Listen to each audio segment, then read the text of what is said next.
ассалому алейкум бинандагони азиз, ин лаҳза барномаи иттилоъоти ахбор манзури шумо мегардад. Дар студия бо шумо Шоҳида Абдурауфова. ҷаласаи навбатии ситоди вилоятӣ оид ба пешгирӣ аз паҳншавии бемории коронавирус баргузор гардид, ки дар кори он аъзоёни ситод ва дигар шахсони масъул иштирок намуданд. раиси вилояти Суғд Раҷабой Аҳмадзода қайд намуд, ки имрӯз раванди пешгирии хуруҷи бемории коронавирус ва роҳҳои муолиҷаи он, ҳифзи саломатии мардум ва тақвияти чораҳои зидди эпидемикӣ зери таваҷҷӯҳи давлату ҳукумат қарор дорад.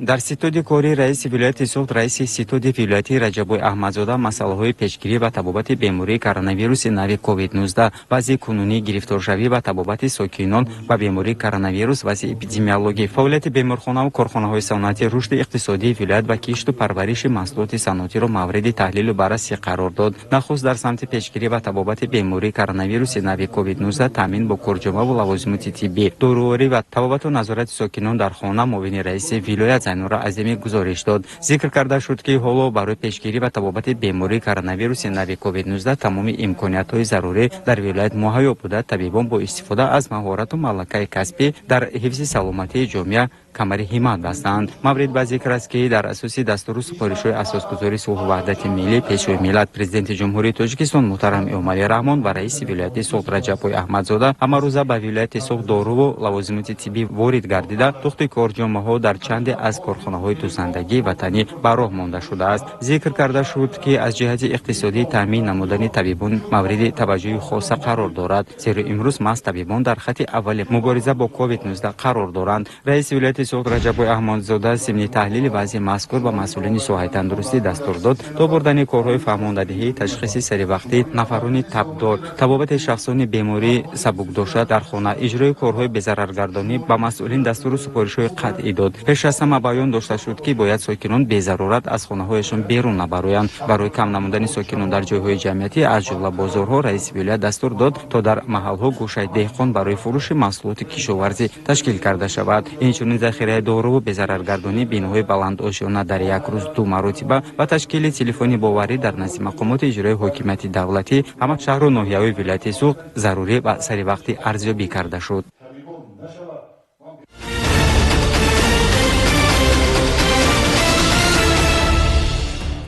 раиси вилояти Суғд Раҷабой Аҳмадзода бо мақсади огоҳӣ пайдо намудан аз вазъи пешгирии хуруҷи бемории сироятии коронавирус, вусъати корҳои кишти баҳорӣ, раванди корҳои созандагӣ ва бунёдкорӣ ба ифтихори 30-солагии истиқлолияти давлатии ҷумҳурии Тоҷикистон бо раисони як қатор шаҳру навоҳӣ суҳбати телефонӣ анҷом дод. зимни суҳбати телефонӣ раисони шаҳру навоҳӣ вобаста ба тадбирҳои андешидашуда ба раиси вилоят гузориш доданд. раиси вилояти Суғд Раҷабой Аҳмадзода дар асоси ҳидоятҳои асосгузори сулҳу ваҳдати миллӣ, пешвои миллат президенти ҷумҳурии Тоҷикистон муҳтарам Эмомалӣ Раҳмон бо раисони шаҳру ноҳияҳои Ашт, Зафаробод, Панҷикент, Спитамен ва ноҳияи Ҷаборасолов суҳбати телефонӣ анҷом дод. зимни суҳбат бо раиси вилояти Суғд Раҷабой Аҳмадзода раиси ноҳияи Ашт таъкид кард, ки айни замон имконоти зарурӣ барои мубориза бар зидди бемории сироятӣ ва кишту парвариши маҳсулоти кишоварзӣ фароҳам мебошад. дар самти таъмини амнияти узуқаворӣ, дастрасии сокинон бо маводи аввалия, таъмини муассисаҳои тиббӣ бо маводи ғизоиву доруворӣ ва ғайра тадбирҳои судманд андешида шудааст. имрӯз сокинон ҷиҳати пешгирӣ ва табобати бемории COVID-19 ягон камбудӣ надоранд. маҳз бо ғамхориҳои сарвари давлат муҳтарам Эмомалӣ Раҳмон корвони пур аз маводи ғизоиву доруворӣ вориди ноҳияи Ашт шуд, ки нишонаи олӣ, қадршиносиву инсондӯстии пешвои муаззами миллат мебошад. раиси вилоят дастур дод, ки бояд ба масъалаи пешгирии хуруҷи бемории COVID-19, тақвияти корҳои фаҳмондадиҳӣ, назорати бо сифати хизматрасонии тиббӣ, иҷрои корҳои безараргардонӣ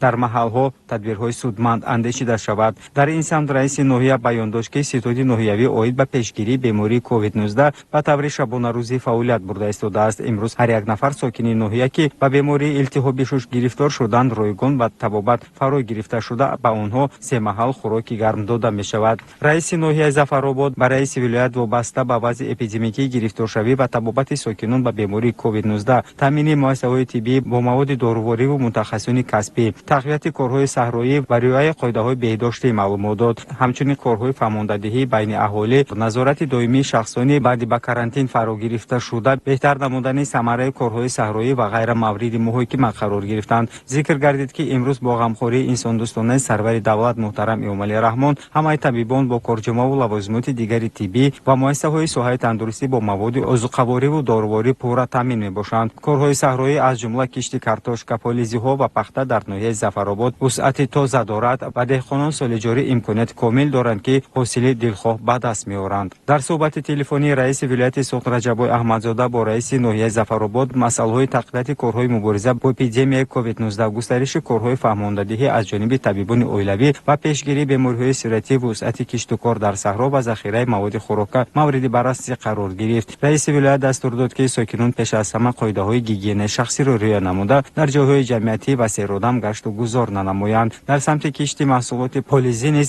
эътибори хоса зоҳир карда шуд ва таъкид гардид, ки бояд аз як замин 2-3 маротиба ҳосил ба даст оварда шавад. албатта ноҳияи Зафаробод низ дар самти кишту парвариши картошка ва дигар намунгии маҳсулоти полизӣ афзалияти бештар дорад. ба ин ноҳия низ тӯҳфаҳои сарвари давлат иборат аз маводи ғизоиву тиббӣ дастрас карда шуд. раиси шаҳри Панҷакент ҳангоми пешниҳоди ҳисобот ба раиси вилояти Суғд Раҷабой Аҳмадзода изҳор дошт, ки барои пешгирии панҷшавии бемориҳои суратӣ ба монанди коронавируси нави COVID-19 дар ҳудуди шаҳр тадбирҳои судманд андешида шудааст. раиси вилояти Суғд Раҷабой Аҳмадзода дастур дод, ки ба масъалаи пурзур намудани корҳои фаҳмондадиҳӣ дар байни аҳолӣ бо иштироки табибони оилавӣ, фаъолону намояндагони мақомоти маҳаллӣ ва дигар шахсони марбута барои пешгирии хуруҷи бемории коронавирус таваҷҷӯҳи иловагӣ равона карда шавад. раиси шаҳр баён дошт, ки кулли табибону сокинони шаҳр аз ғамхориҳои пайвастаи сарвари давлат муҳтарам Эмомалӣ Раҳмон миннатдор мебошанд. раиси ноҳияи Спитамен зимни суҳбати телефонӣ ба раиси вилояти Суғд маълумот дод, ки айни замон имконоти зарурӣ барои мубориза бар зидди бемориҳои суратӣ ва кишту парвариши маҳсулоти кишоварзӣ ҳама имкониятҳо истифода шуда истодаанд. дар самти таъмини амнияти озуқаворӣ, дастрасии сокинон бо маводи аввалия, таъмини муассисаҳои тиббӣ бо маводи ғизоиву доруворӣ ва маводҳои пешгирикунанда бемории COVID-19 мушкилӣ надоранд. маҳз бо ғамхории сарвари давлат муҳтарам Эмомалӣ Раҳмон корвони пур аз маводи ғизоиву доруворӣ вориди ноҳияи Спитамен шуд, ки нишонаи олӣ ғамхориву инсондӯстии асосгузори сулҳу ваҳдати миллӣ пешвои миллат мебошад. раиси вилоят дастур дод, ки бояд ба масъалаи пешгирии хуруҷи бемории COVID-19, тақвияти корҳои фаҳмондадиҳӣ, назорати босифати хизматрасонии тиббӣ, иҷрои корҳои безараргардонӣ дар маҳалҳо, тадбирҳои судманд андешида шаванд. дар ин самт раиси ноҳия баён дошт, ки имрӯз ҳар як нафар сокини ноҳия, ки ба бемории илтиҳоби шук гирифторанд, ройгон ба табобат фаро гирифта шуда зери назорат мебошанд ва ба таври статсионарӣ дар муассисаҳои тандурустӣ табобат мегиранд. барои қисми аз табобатгирандагон бошад, ки дараҷаи сабуки ин ё дигар бемориро доранд, табибону ҳамшираҳои шафқати тибби оилавӣ табобати хонагӣ мегузаронанд.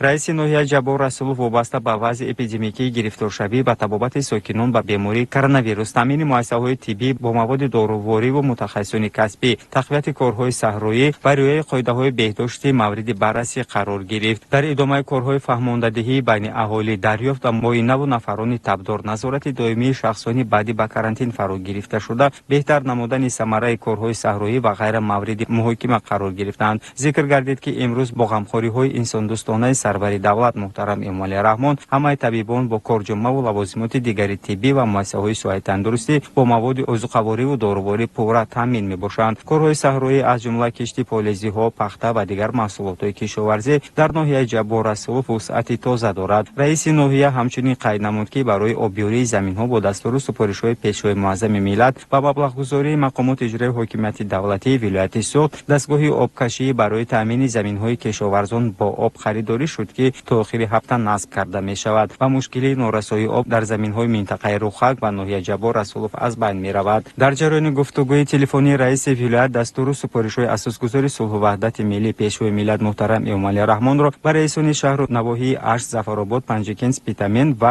ноҳияи Ҷаббор Расулов расонида баён дошт, ки барои иҷрои он масъулин бояд ҳамаҷониба кӯшиш ба харҷ диҳанд.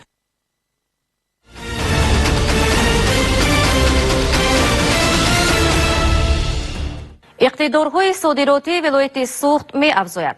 الحال در ناحیه اشت جمع‌آوری و صادرات زردآلوی پیشپزک آغاز یافته تا امروز تا 1000 تن این میوه پیشپزک به خارج صادرات شده است. همچنین اقتدارهای صادراتی از حساب پیاز بروقتی می افزاید.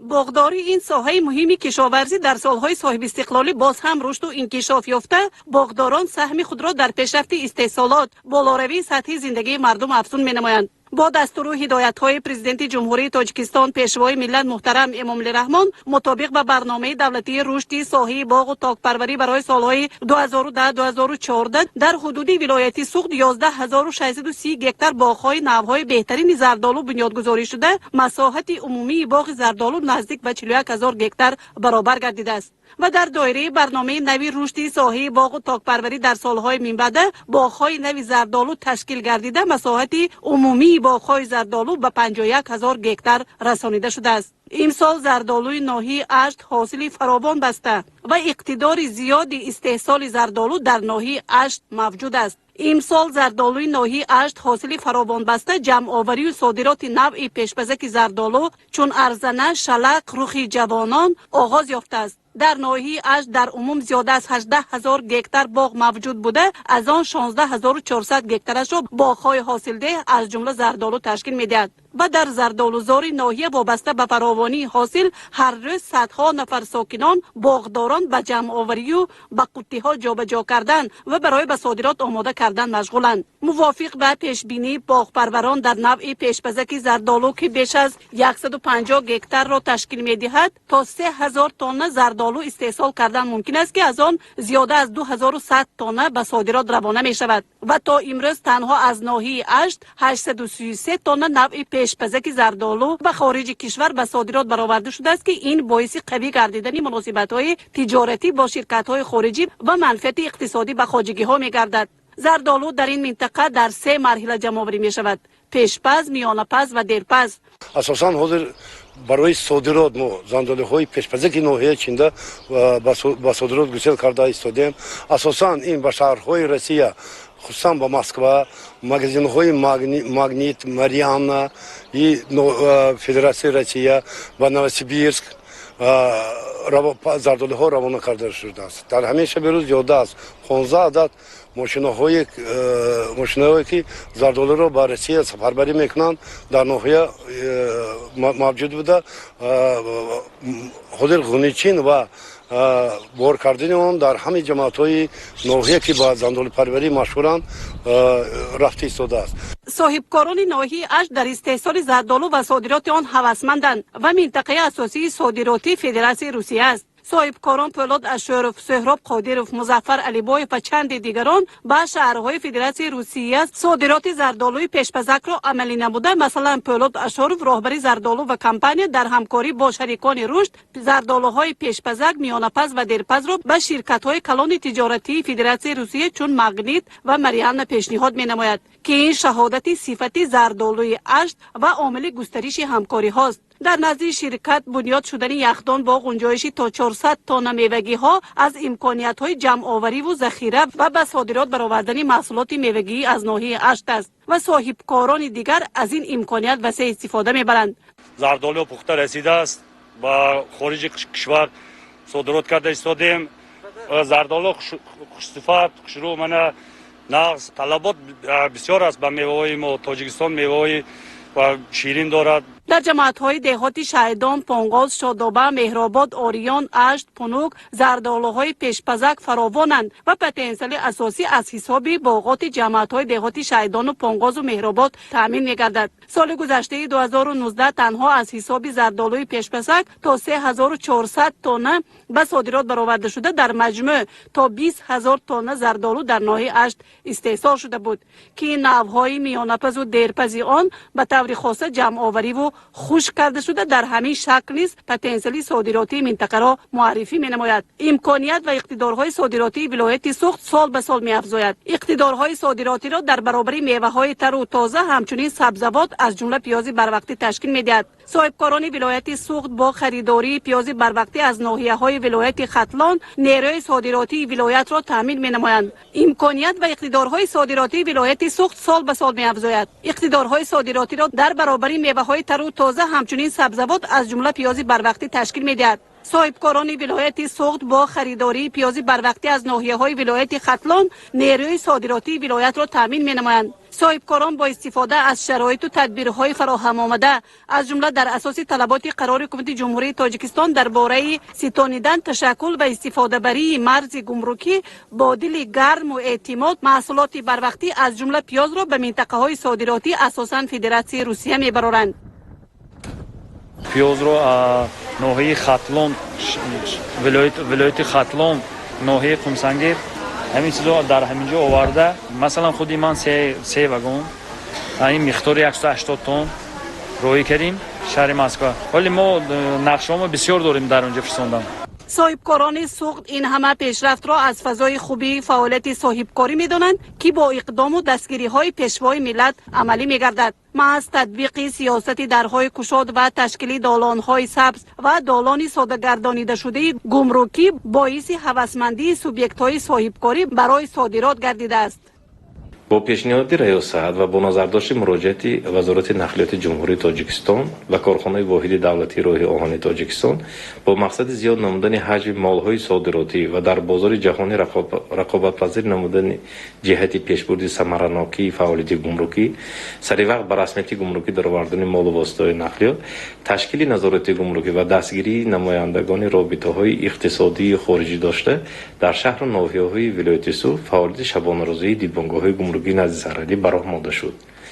با مقصد منتظم زیاد نمودن حجم صادرات محصولات کشاورزی و گشادن دالان سبز از جانب خدمات گمرک به واحدهای ساختاری تابع سفارش ارسال نموده سمت مذکور تحت نظارت دائمی راهبریت قرار دارد. پیاز بروقتی اساساً توسط ایستگاه‌های راهی آهنی ناحیه‌های جبار رسولوف و سپیتمن به بیرون از منطقه به صادرات روانه می‌شود و اساساً از ناحیه جبار رسولوف همه‌روزه تا 10-15 قطاره پیاز آماده صادرات می‌گردد. در انبارهای ذخیروی پیازی از ناحیه جیهون ولایت ختلان خریداری شده ذخیره شده آن به نوها جدا و پس آن به صادرات آماده کرده می‌شود. در همه این انبارخانه‌ها زنان و دختران زیادی محلی به کار جلب گردیده همه‌روزه از روی حجم کار حق مهنت می‌گیرند و تنها از ایستگاه راه آهن جبار رسولوف تا 10-15 هزار تن پیاز بروقتی به صادرات برآورده خواهد شد. صادرات میوه و سبزیجات تر و تازه بروقتی از ولایت سوخت تا جنبست موسم باز هم زیاد خواهد گشت.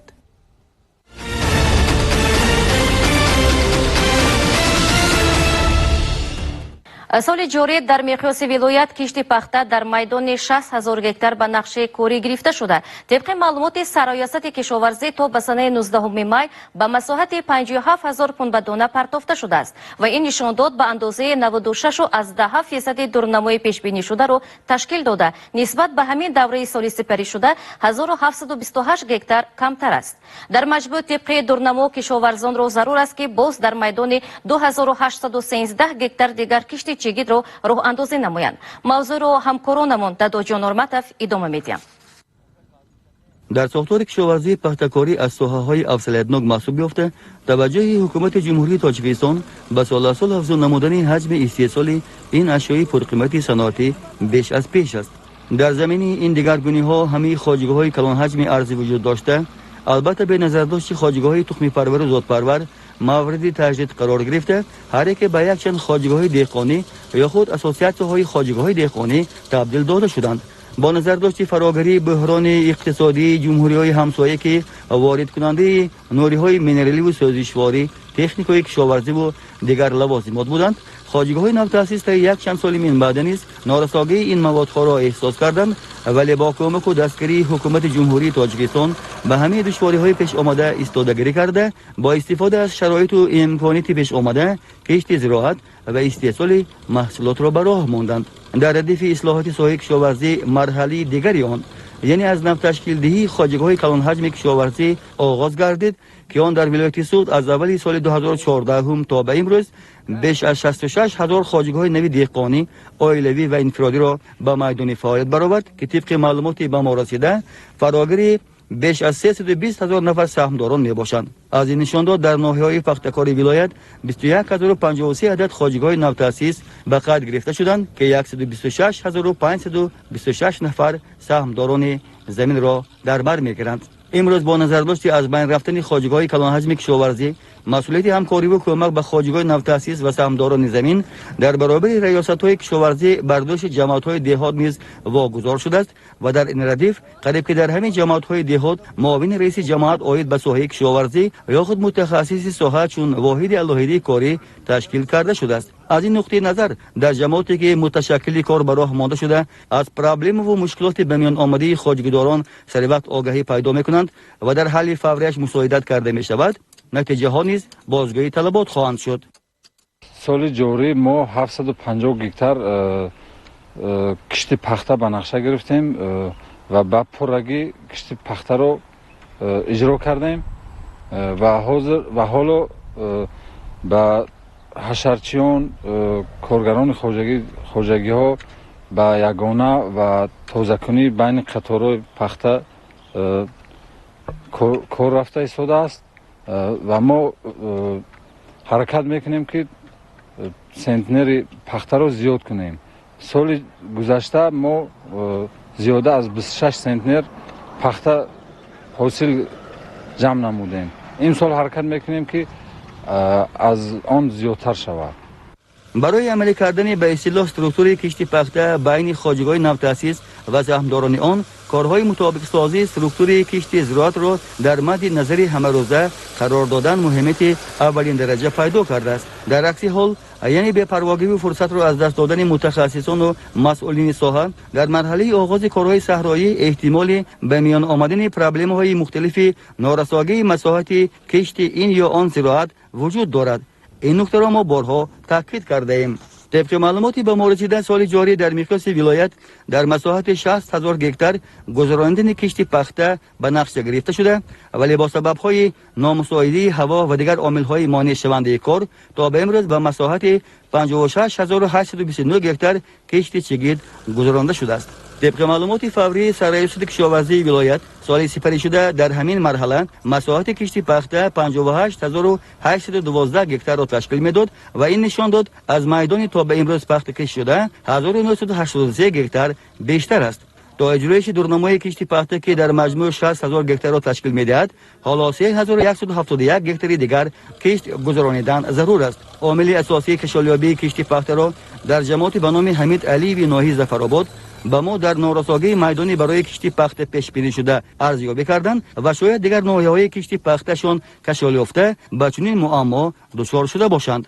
از روی دورنما امروز در میدان 157 گکتار کشتی پنبندانه برای دورنما برآمدن نرسیده ایستاده است. ما کوشش کرده ایستادیم که پیدایی که کهن سال هستند یعنی که 4 سال یا اینکه زیاده از 5 سال کشت شدگی است آنها را ویران کرده کشتی پنبندانه را ادامه داده ایستادیم.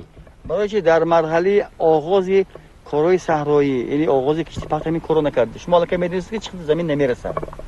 بعضی خواجگی‌ها هستند که وقتی که ما کاربری کردیم برای برآمدن دورنما کشتی پخته بعضی خواجگی‌ها پیدی کشتی درو یکم رو انتظار بودن یعنی که درو یکم رو گرفته پس از آن ما کشتی پنبندانه رو با براه میمونیم. یکی از مسائل هایی که باید مورد نظر همیشگی مسئولین و متخصصان ساحه قرار داشته باشد این به میان آوردن متشکلی کار در ساختار کشاورزی است که امروز فراگیری تعداد زیادی خواجگی‌های سرشمار دهقانی عائلوی و انفرادی مستقل است که الحال در فعالیت کشاورزی پیشنهاد و رعایت طلبات استراکتور کشتی زراعت و دیگر معیارهای معین شده به کمک نیاز دارند. همزمان پراکندگی تکنیک و دیگر اگریگات‌های کشاورزی بین خواجگی‌های دهقانی و در روند تجدید از نو تشکیل‌دهی خواجگی‌های کلان حجم خصوصی گردیدن شماره زیادی تراکتورها، کمباین‌های غله‌درو، خاشاک‌درو و خاشاک‌گوندار و کارتاشک‌گوندار امروز از زمره مسائلی است که به میان آوردن متشکلی کار را در مرحله کارهای صحرایی تقاضا دارد. البته حکومت جمهوری تاجیکستان با قبول برنامه‌های مختلف رشد با مرام ساختار کشاورزی در پیشرفت خواجگی دهات مساعدت کرده ایستاده است.